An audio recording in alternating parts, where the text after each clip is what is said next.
And Jacob dwelt in the land wherein his father was a stranger, in the land of Canaan.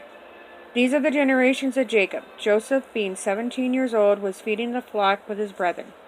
And the lad was with the sons of Bilhah and with the sons of Zilpah, his father's wives. And Joseph brought unto his father their evil report. Now Israel loved Joseph more than all his children, because he was the son of his old age, and he made him a coat of many colors. And when his brethren saw that their father loved him more than all his brethren, they hated him, and could not speak peaceably unto him. Joseph dreamed a dream, and he told it his brethren, and they hated him yet the more. And he said unto them, Hear, I pray you, this dream which I have dreamed. For, behold, we were binding sheaves in the field, and lo, my sheaf arose, and also stood upright. And behold, your sheaves stood round about, and made obeisance to my sheaf.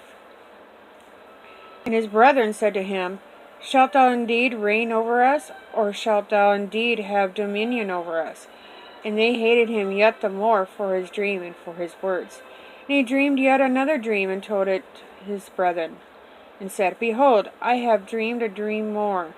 And behold, the sun and the moon and the 11 stars made obeisance to me. And he told it to his father and to his brethren. And his father rebuked him, and said unto him, What is this dream that thou hast dreamed? Shall I and thy mother and thy brethren indeed come to bow down ourselves to thee to the earth? And his brethren envied him, but his father observed the saying. And his brethren went to feed their father's flock in Shechem.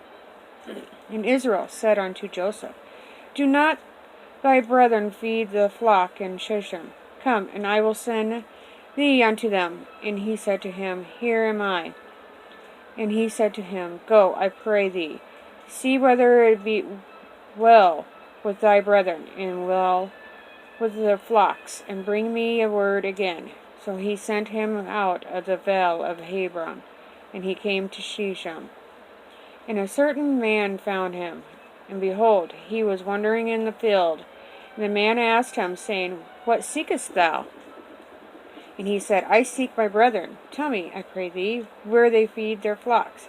And the man said, They are departed hence, for I heard them say, Let us go to Dothan. And Joseph went after his brethren, and found them in Dothan. And when they saw him afar off, even before he came near unto them, they conspired against him to slay him.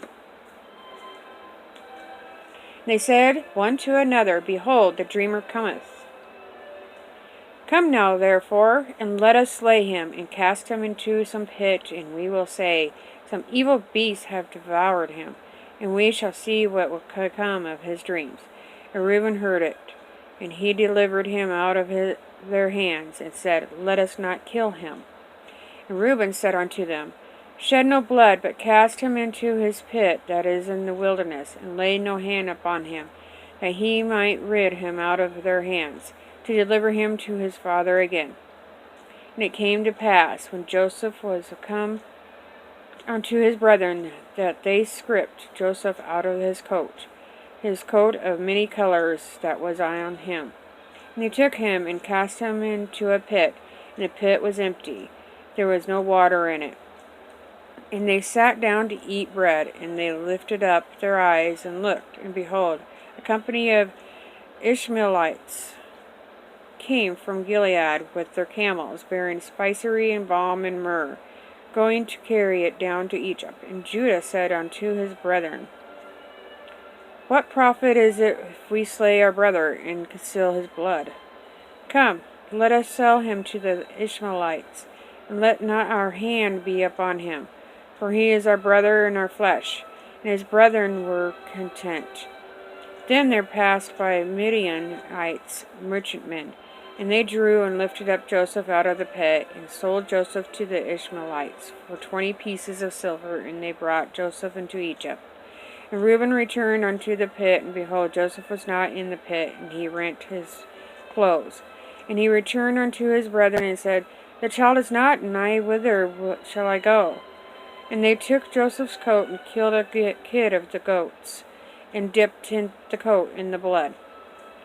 And they sent the coat of many colors, and they brought it to their father, and said, This have we found. Know now whether it be thy son's coat or no.